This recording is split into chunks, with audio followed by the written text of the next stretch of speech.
दोस्तों आज हम एक्सप्लेन करने वाले हैं एक बेहद रोमांचक और जादुई एडवेंचर से भरपूर मूवी की कहानी को जिसे देखकर आपको बहुत मजा आएगा। तो चलिए शुरू करते हैं। फिल्म की शुरुआत में हमें एक गांव का सीन दिखाया जाता है जहां पर कुछ लुटेरे आ जाते हैं जिससे लोगों में अफरा तफरी मची होती है। वहीं हम एक पुजारी को देखते हैं जो अपनी बेटी को एक मणि देते हुए कहता है कि इसे पलादीन को दे देना जो तुम्हें सन की पहाड़ियों में मिलेगा। इसके बाद वो लड़की अपनी बहन टीला के साथ वहां से निकल जाती है। तभी हम उन लुटेरों के लीडरों को देखते हैं जो उस पुजारी के पास जाकर उससे कहता है कि वो मणि मुझे दे दो। लेकिन पुजारी उससे कहता है कि वो मणि तुम्हें कभी नहीं मिलेगी। तब वो लुटेरा उस प्रीस्ट के शरीर से उसकी रूह खींच लेता है। इसके बाद वो अपनी शक्तियों से यह पता लगा लेता है कि अभी वो मणि कहाँ पर है। दूसरी तरफ हम उन दोनों बहनों को देखते हैं जो उन लुटेरों से बचकर भाग रही होती हैं। लेकिन तभी वहां पर एक विशालकाय राक्षस आ जाता है जो उन पर अटैक कर देता है। तब टीला की बहन उससे कहती हैं कि तुम यहां से चली जाओ और मदद बुलाकर लाओ, देवी मुझे बचा लेगी। अगले सीन में हम एक लड़की को देखते हैं जिसका एक पैर लाइलाज बीमारी से ग्रसित है। उसका नाम मेरिक होता है। वो ईकन नाम के लड़के के साथ एक लैब में किसी चीज का एक्सपेरिमेंट कर रही होती हैं, जिससे वहां पर एक धमाका हो जाता है और पूरे कमरे में धुआं फैल जाता है। अब मेरिक उस लड़के से कहती है कि शायद इस नुस्खे में छिपकली का खून कम था। तभी वहां पर उस लैब का मालिक आकर उन दोनों को बहुत चिल्लाता है और जिसके बाद वो आदमी ईकन से कहता है तुम शहर जाओगे और यह सामान उस जादूगर को दे देना, इसके बदले वो तुम्हें पैसे देगा। अब मेरिक ईकन से कहती हैं कि वहां मैं जाऊंगी। तब ईकन उसे वहां जाने से मना करता है क्योंकि अगर सिपाहियों ने उसे देख लिया तो वो उसे पकड़कर फांसी दे देंगे। लेकिन मेरिक उसकी बात को अनसुना करते हुए घोड़ा गाड़ी लेकर निकल जाती है। शहर पहुंचकर वो उस जादूगर से मिलती हैं और उससे कहती है कि मैंने धमाका करने वाले जादू में महारत हासिल कर ली है और अब मैं चाहती हूं तुम मुझे इलाज करने का तिलिस्म सिखाओ। तब जादूगर उससे कहता है कि मैं इतना बड़ा जादूगर नहीं हूं, इसके लिए तुम्हें सिद्ध गुरुओं के पास जाना चाहिए और वैसे भी मैं इस शहर को छोड़कर जा रहा है। यह सुनकर मेरिक जादूगर से कहती हैं कि आप ऐसा क्यों कर रहे हो। तब जादूगर मेरिक से कहता है कि अब इस शहर में कुछ भी सुरक्षित नहीं है। इसके बाद जादूगर उसे गायब होने वाले जादू का मंत्र देता है और बाकी सिद्धियों के मंत्रों के पन्नों को आग में जला देता है ताकि कोई भी उन सिद्धियों का गलत इस्तेमाल ना कर सके। अब मेरिक जादूगर से कहती है कि मुझे और भी जादुई ट्रिक्स सीखनी थी। तब वो उससे कहता है कि इस शहर से दूर एक सराय है, तुम्हें वहां पर एक आदमी मिलेगा जो तुम्हें सिखा सकता है। लेकिन मेरिक वहां जाने से इनकार करती है। अब जादूगर मेरिक को वापस घर लौट जाने के लिए कहता है क्योंकि अब सिपाहियों के गश्त लगाने का समय हो गया था। तब मेरिक चोरी छुपे वहां से निकलने लगती है। तभी मेरिक सिपाहियों के लीडर से टकरा जाती है। इसके बाद वो ठरकी उसे पकड़ लेते हैं। लेकिन तभी हम वहां पर एक योद्धा को देखते हैं जो उस लीडर से कहता है कि उस लड़की को छोड़ दो। लेकिन वो लीडर उसे एक सिक्का देता है और उसे वहां से जाने के लिए कहता है। तब वह योद्धा उसके सिपाहियों को मारकर उसके पीछे पड़ जाता है। अब वह लीडर वहां से अपनी जान बचाकर भाग जाता है और मेरिक किसी तरह वहां से निकलकर एक घोड़ा गाड़ी में छुप जाती है। लेकिन उस घोड़ा गाड़ी में पहले से एक आदमी मौजूद होता है जो मेरिक की तरह उन सिपाहियों से छुप रहा होता है। अब वो मेरिक के साथ फ्लर्ट करने की कोशिश करता है। लेकिन तभी उसे याद आता है कि उसे एक औरत से मिलने जाना है। इसलिए वो घोड़ा गाड़ी से उतरकर जाने लगता है। तब मेरिक को पता चलता है कि उस आदमी ने उसके सिक्के चुरा लिए हैं। तभी हम देखते हैं वो सिपाही उस चोर को दबोच लेते हैं और मेरिक को भी एक सिपाही अपने घोड़े पर लाद कर उसके मालिक के घर छोड़ आता है। अब उसका मालिक उस सिपाही को कुछ पैसे देता है और फिर वो मेरिक से उन सिक्कों के बारे में पूछता है। तब मेरिक उससे कहती हैं कि वो सिक्के चोरी हो गए हैं। यह सुनकर उसका मालिक उसे पीटने लगता है। तब हम मेरिक के अंदर कुछ बदलाव होता देखते हैं। इसके बाद वह अपनी शक्तियों का प्रयोग करके उस आदमी को मार डालती है। लेकिन दुर्भाग्य से उसे ऐसा करते हुए कुछ लोग देख लेते हैं और उसे चुड़ैल समझकर उसका पीछा करते हैं। अब मेरिक ईकन के पास जाती हैं और उसे अलविदा कहकर वहां से जाने लगती हैं। तब ईकन उसके पैरों के लिए जूते देता है जो उसने मेरिक के लिए खुद बनाए थे। इसके बाद मेरिक वहां छुप कर निकल जाती है। रास्ते में उसे एक कैदी दिखाई देता है जो पिंजरे में कैद था और यह वही योद्धा है जिसने मेरिक को बचाया था। अब मेरिक एक बार में जाती है जहां पर एक आदमी एक लड़की के साथ फाइट कर रहा होता है।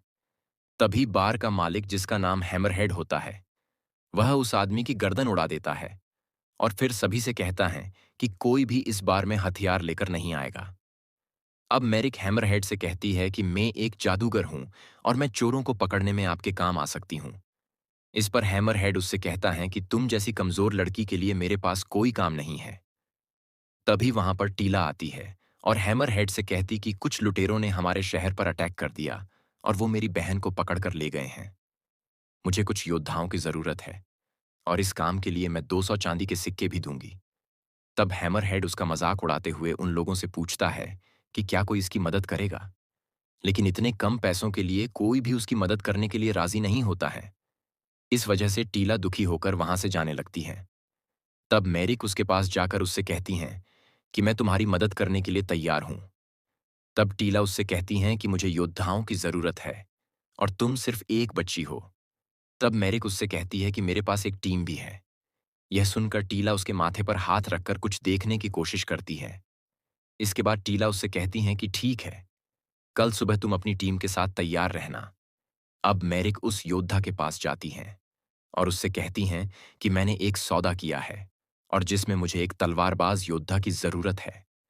अगर तुम मेरा साथ दोगे तो इनाम की रकम आधी आधी बांट लेंगे। लेकिन उस योद्धा को इनाम की रकम में कोई इंटरेस्ट नहीं होता है, लेकिन फिर भी वो उसका साथ देने के लिए मान जाता है। अब मैरिक अपनी शक्तियों का प्रयोग करके पिंजरे की जंजीरों को तोड़ देती है। तभी वहां पर मौजूद सिपाही उन्हें देख लेते हैं और उनका पीछा करते हैं। अब वो योद्धा उन सैनिकों को मार गिराता है। इसके बाद मैरिक उससे कहती हैं कि मुझे इस काम में एक चोर की जरूरत भी पड़ेगी। तब वो योद्धा उसे एक जगह पर लेकर जाता है जहां पर वह चोर सेनापति की बीबी के साथ एंजॉय कर रहा होता है। अब मैरिक उसे पकड़कर उससे पूछती हैं कि मेरे सिक्के कहाँ हैं जो तुमने मुझसे चुराए थे। तब वह चोर उससे कहता है कि वो सिक्के तो लड़कियों के नखरे उठाने में खर्च हो गए। अब मैरिक उससे कहती हैं कि मेरे पास तुम्हारे लिए एक काम है और काम के पूरा होने पर तुम्हें 50 चांदी के सिक्के मिलेंगे। तब चोर 75 सिक्कों में डील फाइनल कर देता है। अगले दिन मैरिक उन दोनों के साथ टीला के पास आती है। तब वह चोर टीला की खूबसूरती देखकर उसके साथ फ्लर्ट करने लगता है। तब टीला उससे कहती हैं कि वो एक साध्वी है और उससे वो फ्लर्ट करने की कोशिश ना करें। अब मैरिक की टीम देखकर टीला उदास हो जाती है, लेकिन फिर वो उन लोगों के साथ अपनी बहन को बचाने निकल पड़ती है। चलते चलते वो सभी माइक्रो के ठिकाने के करीब आ जाते हैं, जहां पर बहुत से राक्षस घूम रहे होते हैं। माइक्रो, जो एक लुटेरा है, उसने टीला के शहर की बहुत सी लड़कियों को भी कैद कर रखा था, इसलिए उसे लगता है कि शायद उसकी बहन भी यहीं पर हो सकती हैं। अब मैरिक उस चोर से कहती हैं कि तुम्हें टीला की बहन को छुड़ाकर लाना होगा और हम लोग उन राक्षसों का ध्यान भटकाएंगे। इसके बाद वो चोर टीला की बहन कैरन को छुड़ाने के लिए पिंजरे के पास जाता है और उसमें कैद लड़कियों को आजाद कर देता है। लेकिन जब टीला उन लड़कियों को देखती हैं तो उसे उसकी बहन दिखाई नहीं देती। तब उसे याद आता है कि शायद उसकी बहन पत्थर से बने राक्षस के पास होगी। अब वो चोर जोश में आकर एक राक्षस पर अटैक कर देता है और वहां से तैरकर किनारे पर आ जाता है। इसके बाद वो राक्षस उन पर अटैक करने लगते हैं। इसके बाद वो चारों उन राक्षसों से लड़ते हैं, लेकिन वो राक्षस बढ़ते ही जा रहे थे और वो मैरिक को घेर लेते हैं। तब मैरिक अपने जादू का प्रयोग करके एक धमाका कर देती हैं, जिससे राक्षस कुछ देर के लिए कमजोर पड़ जाते हैं और उसी का फायदा उठाकर वो सभी भागने लगते हैं। लेकिन वो राक्षस भी उनका पीछा करने लगते और उन पर तीरों से अटैक करने लगते हैं। तभी एक तीर योद्धा को लग जाता है। तब चोर उन्हें रोकने की कोशिश करता है। अब वो योद्धा उन्हें एक गुफा का रास्ता दिखाता है। इसके बाद वो चारों उस गुफा में पहुंच जाते हैं, जहां पर टीला योद्धा को लगे तीर को निकालकर उसके जख्मों को ठीक करने के लिए अपनी देवी से प्रार्थना करने लगती है। तब वो जख्म अपने आप ही भर जाता है। अब मैरिक उस गुफा को एक्सप्लोर करने के लिए जाती है। वहां पर उसे एक संदूक दिखाई देता है जिसमें कुछ कपड़े होते हैं। तभी वहां पर चोर भी आ जाता है। तब मैरिक उससे पूछती हैं कि यह सामान किसका होगा। तब वह चोर उसे बताता है कि यह गुफा लुटेरों का अड्डा हुआ करता था। इसके बाद चोर मैरिक को किस करने की कोशिश करता है, लेकिन मैरिक वहां से उठकर टीला के पास आ जाती है। अब वो चोर टीला से कहता है कि मैंने अपना काम कर दिया है और अब मैं यहां से जाना चाहता हूं, इसलिए मुझे मेरे हिस्से के सिक्के दे दो। तब टीला उससे कहती है कि अभी मेरे पास सिक्के नहीं हैं, लेकिन देवी ने वादा किया है और वो तुम्हें तुम्हारे हिस्से के सिक्के तुम्हें लौटा देगी। अब वह चोर गुस्से में सिक्के लिए बगैर ही वहां से चला जाता है। इसके बाद मैरिक उसे समझाने उसके पीछे जाती हैं और उसे समझाने की कोशिश करती हैं, लेकिन वह चोर कुछ भी सुनने के मूड में नहीं था, क्योंकि इतने कम पैसों में वो अपनी जान को खतरे में डालकर उन राक्षसों से लड़ने नहीं जाना चाहता है, और इसलिए वो मैरिक को उनकी मदद करने से मना कर देता है और फिर वहां से चला जाता है। अब रात होने पर मैरिक अपनी काली शक्तियों का प्रयोग करती हैं और वो अपने जादू से एक केतली को गायब कर देती हैं, और यह सब टीला देख रही थीं। अब मैरिक टीला से पूछती हैं कि क्या तुमने कभी किसी का इलाज किया है? तब टीला उससे कहती हैं कि अगर उस इंसान का दिल साफ हो और उसे विश्वास हो कि वो ठीक हो जाएगा, तो हो सकता है। तब मैरिक टीला से कहती कि क्या तुम मेरे पैर को ठीक कर सकती हो? अब टीला अपनी देवी से उसके पैर ठीक करने की प्रार्थना करती हैं, लेकिन देवी उसके पैर ठीक नहीं करना चाहती थी, क्योंकि टीला के अंदर की बुराई उस पर हावी हो रही थी। अब मैरिक टीला से कहती हैं कि मेरे साथ ही ऐसा क्यों होता है? मैं क्यों ठीक नहीं हो सकती? इतना कहकर वो उसके पैर के सेफ्टी को आग में जला देती है। अब अगले दिन वो तीनों फिर से अपना सफर शुरू कर देते हैं। अब रास्ते में उन्हें शैतानों के पैरों के निशान दिखाई देते हैं। अब टीला उस योद्धा से पूछती हैं कि तुम योद्धा कैसे बने? इस पर योद्धा उससे कहता है कि मुझे पसंद है तलवारबाजी। इसलिए अब वो टीला से पूछता है कि तुम्हारे साथ क्या हुआ था? इस पर टीला उसे बताती हैं कि मेरी बहन मेरे समाज की उन्नति के लिए कुलदेवी की सेवा में चली गई, जिसके बाद मेरे पिता मेरी शादी किसी बड़े जमींदार से करना चाहते थे, लेकिन मैं कोई चीज नहीं हूं जो किसी को भी बेच दी जाए। इसलिए मैं घर से भागकर अपनी बहन के साथ कुलदेवी के आश्रम में रहने लगी, और फिर उन लुटेरों ने हमारे आश्रम पर हमला कर दिया, और अब मैं यहां पर हूं। इसके बाद योद्धा राक्षसों के पैरों को देखकर कहता है कि यह राक्षस भाग रहे थे, लेकिन पता नहीं किससे, और अब हमें उनसे बचने के लिए यहां से भागना चाहिए। तभी मैरिक को खून से सना हुआ एक खंजर मिलता है, जो उस चोर का होता है। अब मैरिक उनसे कहती हैं कि मुझे लगता है कि डेगन को राक्षसों ने बंदी बना लिया होगा और हमें अपने दोस्त को बचाना चाहिए। इस पर टीला उससे कहती हैं कि देवी ने उसे इशारा दिया था। वो चोर लालची है और उसका भरोसा नहीं किया जा सकता है। तब मैरिक उस पर भड़क जाती है और उससे कहती कि तुम्हारी देवी ने हम सबके लिए किया ही क्या है, जो हमेशा उसका बखान करती रहती हो। तभी वहां पर एक अजीब सा जानवर उनकी तरफ बढ़ने लगता है। अब वो तीनों उससे बचने के लिए भागने लगते हैं। तभी मैरिक नीचे गिर जाती हैं। इसके बाद वो अपनी थैली से पाउडर निकालकर मंत्र पढ़ती हैं और उस जानवर पर पाउडर को फेंकती है, लेकिन उससे उस जानवर को कुछ खास फर्क नहीं पड़ता। अब मैरिक भागने लगती हैं। तभी हम देखते हैं कि एक विशालकाय हाथ उस जानवर को उठाकर खा जाता है। इसके बाद वो तीनों खुले मैदान में आ जाते हैं, जहां उन्हें पत्थर से बना हुआ विशालकाय राक्षस दिखाई देता है। अब वो तीनों फिर से भागने लगते हैं, लेकिन मैरिक अपने पैर के दर्द के चलते भाग नहीं पा रही थी। तब योद्धा उसे उठाकर भागने लगता है, लेकिन वो शैतान उन दोनों को गिरा देता है। अब टीला शैतान को अपनी तरफ बुलाती हैं। इसके बाद वो शैतान उन दोनों को उठाकर अपने साथ ले जाने लगता है। तब टीला मैरिक से कहती हैं कि तुम हमारी चिंता मत करो देवी, तुम्हें रास्ता दिखाएगी, तुम मेरी बहन को बचाओ। अब रात होने पर मैरिक टीला के लॉकेट को हाथ में लेकर देवी से कहती है कि मेरे दोस्त मर रहे हैं, तुम मुझे ठीक क्यों नहीं करती? लेकिन जब मैरिक की प्रेयर से कोई फायदा नहीं होता है, तब मैरिक उस लॉकेट को फेंक देती हैं और अकेले ही फिर से अपने सफर पर आगे बढ़ने लगती हैं।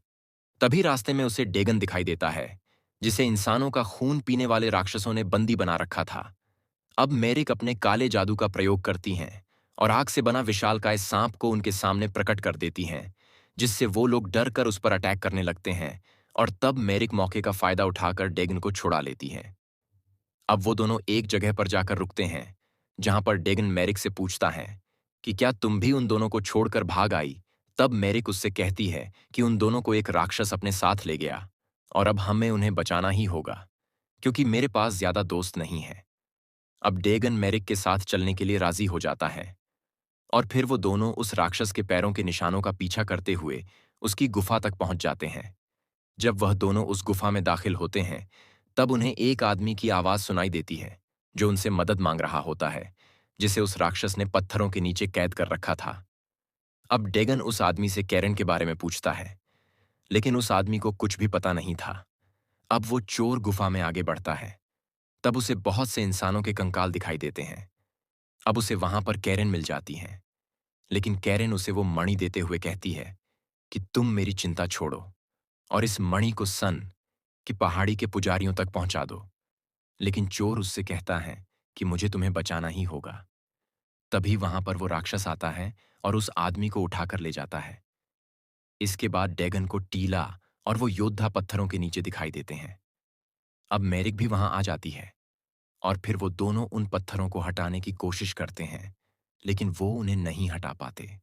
तब मैरिक टीला से कहती हैं कि तुम्हें याद होगा, मैंने उस गुफा में जो जादू किया था वहीं टोना में तुम्हारे ऊपर करना चाहती हूं, क्योंकि इसके अलावा और कोई रास्ता भी नहीं है। इतना कहकर मैरिक अपनी काली शक्तियों का प्रयोग करती हैं, जिससे डेगन को काफी ज्यादा तकलीफों का सामना करना पड़ता है। लेकिन आखिरकार मैरिक उन दोनों को गायब करके पत्थरों से बाहर निकाल लेती हैं। तब डेगन मैरिक से कहता है कि दोबारा इन शक्तियों का इस्तेमाल कभी मत करना। इसके बाद वो चारों मिलकर कैरन को भी बाहर निकाल लेते हैं। लेकिन तभी वहां पर राक्षस भी आ जाता है, जिसके बाद वो सभी उस पर अटैक करते हैं और अपनी जान बचाकर भागने लगते हैं। और फिर वो एक जगह पर जाकर रुक जाते हैं जहां उन्हें रोशनी दिखाई देती है। लेकिन उस जगह से निकल पाना आसान नहीं था। वहीं अब राक्षस भी वहां पर आ जाता है। अब उनके पास कोई रास्ता नहीं बचा था। और तभी वहां पर एक बड़ी सी मकड़ी भी उनकी ओर बढ़ने लगती है। तब डेगन उस मकड़ी पर तीर चलाकर उसे रोकने की कोशिश करता है। वहीं मैरिक भी अपने जादू का प्रयोग करके उस राक्षस को घायल कर देती है, जिससे उन्हें कुछ समय मिल जाता है। लेकिन फिर से वो राक्षस उन पर अटैक करने लगता है। वह मैरिक के सभी दोस्तों को घायल कर देता है। अब मैरिक उससे लड़ने की कोशिश करती हैं। तभी वो नीचे गिर जाती हैं। अब वो राक्षस उसके पैर पर पैर रख देता है, जिससे मैरिक को बहुत दर्द होता है। अब मैरिक पाउडर की थैली से पाउडर निकालकर उस राक्षस पर अटैक करती है, लेकिन उस जादू से उस पर कोई फर्क नहीं पड़ता। इसके बाद मैरिक एक तीर में मकड़ी के खून को लपेटकर उस राक्षस की आंख में डाल देती है, जिससे वह राक्षस अंधा होकर मर जाता है। अब मैरिक और उसके साथी सही सलामत उस गुफा से बाहर आ जाते हैं। इसके बाद वो सभी फिर से उसी बार में चले जाते हैं। अब मैरिक उस बार के मालिक से कहती है कि हमें राक्षस के कान के बदले क्या मिलेगा। तब हैमरहेड उनसे कहता है कि इसके बदले तुम्हें थोड़ी शराब और इज्जत मिल जाएगी। ये सुनकर मैरिक खुश हो जाती हैं। वहीं टीला की बहन उस मणि को उसकी सही जगह पहुंचाने के लिए उससे अलविदा कहकर अपने सफर पर निकल पड़ती हैं। इसके बाद वो चारों उस बार में बैठकर एक दूसरे को अपनी लाइफ के किस्से सुनाते हैं और इसी के साथ ये मूवी यहीं पर खत्म हो जाती है।